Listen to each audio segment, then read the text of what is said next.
एक समय की बात है। एक शहर में एक स्कूल था। एक दिन हमेशा की तरह बच्चे उस स्कूल में जा रहे थे। सब बच्चों की प्रेयर के बाद क्लास भी शुरू हो गई थी, पर बस एक क्लास से बहुत ही शोर आ रहा था। शोर सुनकर साथ वाली क्लास की टीचर अपने क्लास के बच्चों को बिल्कुल भी पढ़ा नहीं पा रही होती। हद हो गई है इन बच्चों की। पता नहीं ये साथ वाली क्लास की टीचर क्या कर रही हैं जो बच्चे इतना शोर मचा रहे। अभी जाकर देखती हूँ। उस क्लास की टीचर साथ वाली क्लास में जाकर देखती है तो वहां कोई टीचर ही नहीं होती, इसलिए बच्चे शोर मचा रहे होते हैं। शोर किस लिए कर रहे हो तुम सब, और तुम्हारी टीचर कहाँ है?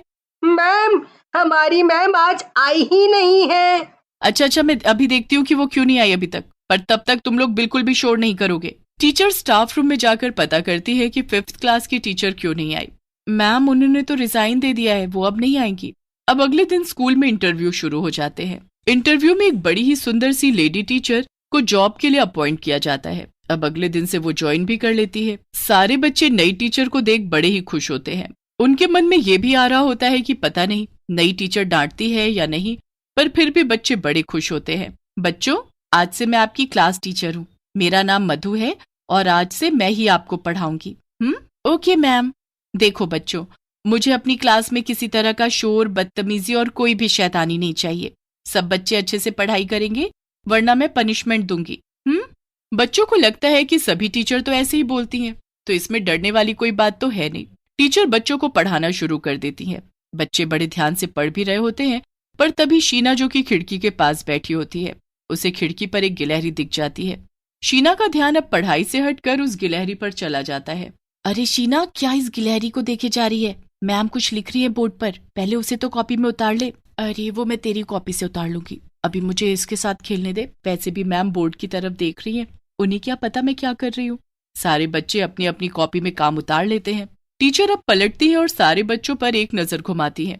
शीना, अपनी कॉपी लेकर आओ। शीना तो इतना सुनकर ही घबरा जाती है, क्योंकि उसने तो कॉपी में एक शब्द भी नहीं लिखा होता। जी मैम, मैं? हाँ तुम्हारा नाम ही शीना है ना? पर आपको कैसे पता मैम? आपने तो हमारे नाम पूछे ही नहीं। मुझे सब पता चल जाता है। अब वहां खड़ी होकर क्या कर रही हो? जल्दी से कॉपी लेकर आओ। शीना डरते हुए अपनी कॉपी टीचर के पास लेकर जाती है। टीचर उसके हाथ से कॉपी लेती है तो उसमें एकदम खाली पेज होते हैं। टीचर शीना को एकदम गुस्से से लाल आंखों से देखती है। मैम वो मैम सॉरी, अब वो मैम मेरे हाथ में दर्द था इसलिए मैंने कुछ नहीं लिखा।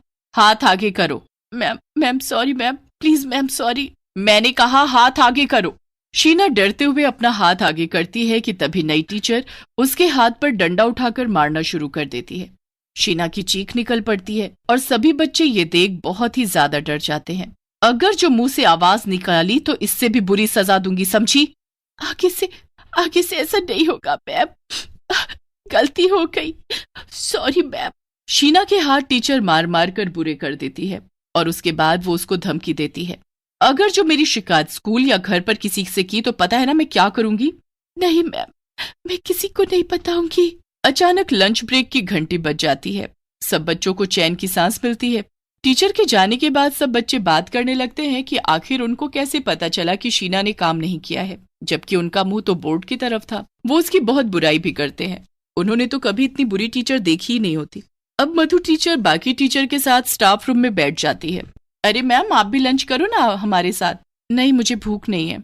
इतना कहने के बाद मधु एक बोतल में से एक गिलास में दूध डालती है और उसी को एक सांस में पी जाती है।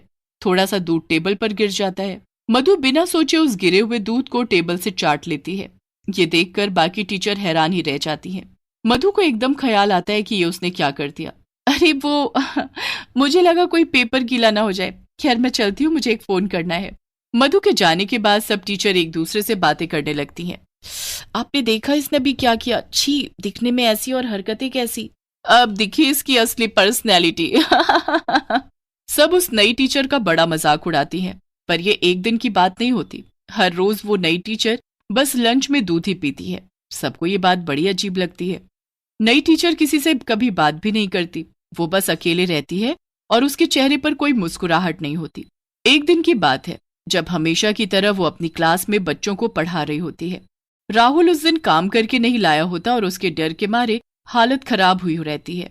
वो सोचता है कि क्यों ना वो चुपके से क्लास के बाहर चला जाए, क्योंकि अब मैम उसको बहुत गंदे तरीके से मारेंगे। इसी डर की वजह से वो ऐसा करने पर मजबूर हो जाता है और जब टीचर बोर्ड की तरफ देख रही होती है तभी वो क्लास से बाहर जाने लगता है, पर जो उसके बाद होता है, सारे बच्चों की सांसें ही अटक जाती हैं।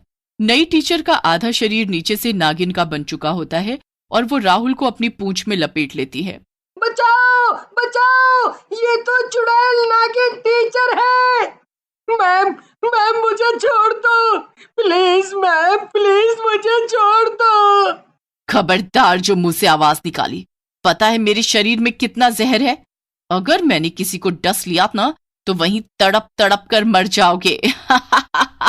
तुम्हारी हिम्मत कैसे हुई मेरी क्लास से भागने की? एक तो काम नहीं किया और ऊपर से मेरी क्लास से भागने की जुर्रत की तुमने। अब तो तुम्हें अच्छी सजा मिलेगी। राहुल उस चुड़ैल नागिन टीचर की पूंछ से लिपटा हिल भी नहीं पा रहा होता। सारे बच्चे डर के मारे अपने अपने बेंच में छुपने लगते हैं। वो डर की वजह से चिल्ला भी नहीं पाते, पर इतने में चुड़ैल नागिन टीचर को बाहर से किसी दूसरी टीचर के आने की आहट होती है। खबरदार जो किसी के आगे कभी मेरे बारे में मुंह खोला, जिसने भी ऐसा किया तो मैं उसको डस लूंगी। एकदम से चुड़ैल नागिन टीचर अपने वापस पहले वाले सुंदर रूप में आ जाती है और तभी दूसरी टीचर भी वहां पहुंच जाती है। मैम आप अभी के अभी स्टाफ रूम में आ जाइए, प्रिंसिपल मैम ने कोई मीटिंग रखी है। ठीक है, मैं बस अभी आती हूँ, आप चलिए। चुड़ैल नागिन टीचर बच्चों को घूरती हुई वहां से दूसरी टीचर के साथ चली जाती है। उसके जाते ही राहुल जोर जोर से रोने लगता है। मैं कल से स्कूल नहीं आऊंगा, नहीं आऊंगा।